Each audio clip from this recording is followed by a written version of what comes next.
Une guerre silencieuse et invisible oppose l'Iran à Israël au Moyen-Orient. Ce n'est plus une question de chars ou de missiles, mais de codes, de données et d'algorithmes.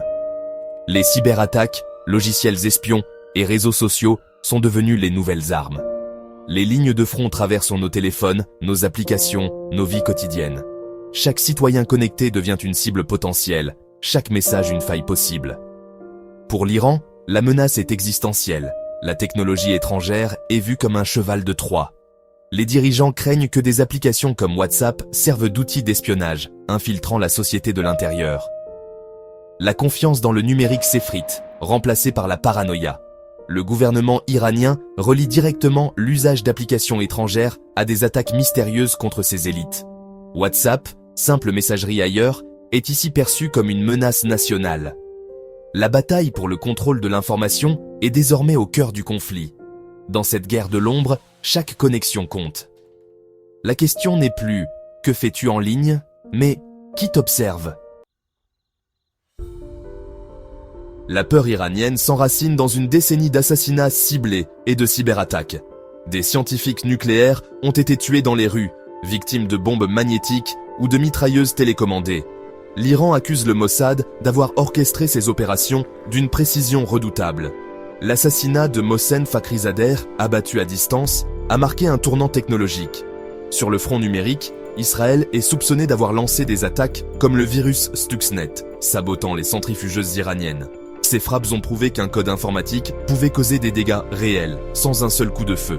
Chaque attaque renforce la conviction iranienne d'être assiégée par un ennemi invisible et supérieur.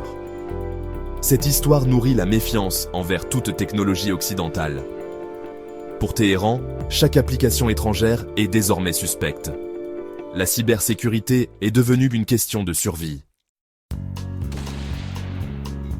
WhatsApp, propriété de Meta, est au cœur des soupçons iraniens. Même chiffrés, les messages laissent des métadonnées, qui parlent à qui, quand, où. Ces données permettent de cartographier des réseaux, de suivre des routines, d'identifier des cibles. Pour l'Iran, utiliser WhatsApp, c'est potentiellement livrer sa vie privée à l'ennemi. Les scandales liés à des logiciels espions israéliens comme Pegasus alimentent la peur. Meta affirme que personne ne peut lire les messages, ni accéder aux données sensibles. Mais pour un gouvernement assiégé, ces garanties ne suffisent pas. Les autorités voient dans chaque application étrangère une porte ouverte à l'espionnage. WhatsApp devient ainsi le symbole d'une guerre de l'information où la confiance n'existe plus. Dans ce climat, la technologie est perçue autant comme une menace que comme un outil. Face à la menace numérique, l'Iran bloque les applications étrangères et promeut ses propres plateformes. Facebook, X, YouTube, puis Instagram et WhatsApp ont été bannis, surtout après les protestations de 2022.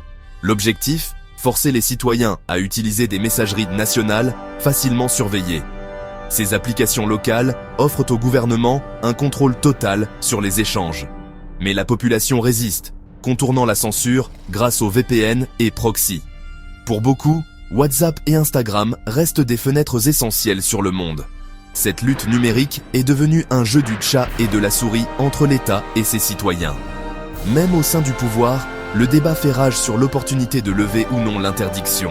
Les avertissements récents montrent que la ligne dure l'emporte pour l'instant. L'État poursuit sa contre-offensive pour couper les liens numériques avec l'extérieur. La souveraineté digitale devient un champ de bataille central. Derrière les batailles technologiques, il y a des vies brisées. Les victimes d'assassinats étaient aussi des pères, des fils, des collègues. La peur de la surveillance pèse sur toute la société, sapant la confiance et la liberté. Le passage forcé vers des applications surveillées menace la vie privée et l'expression. Pour beaucoup, communiquer librement est devenu un acte de résistance. La guerre numérique enferme le pays dans un cycle de méfiance et de répression.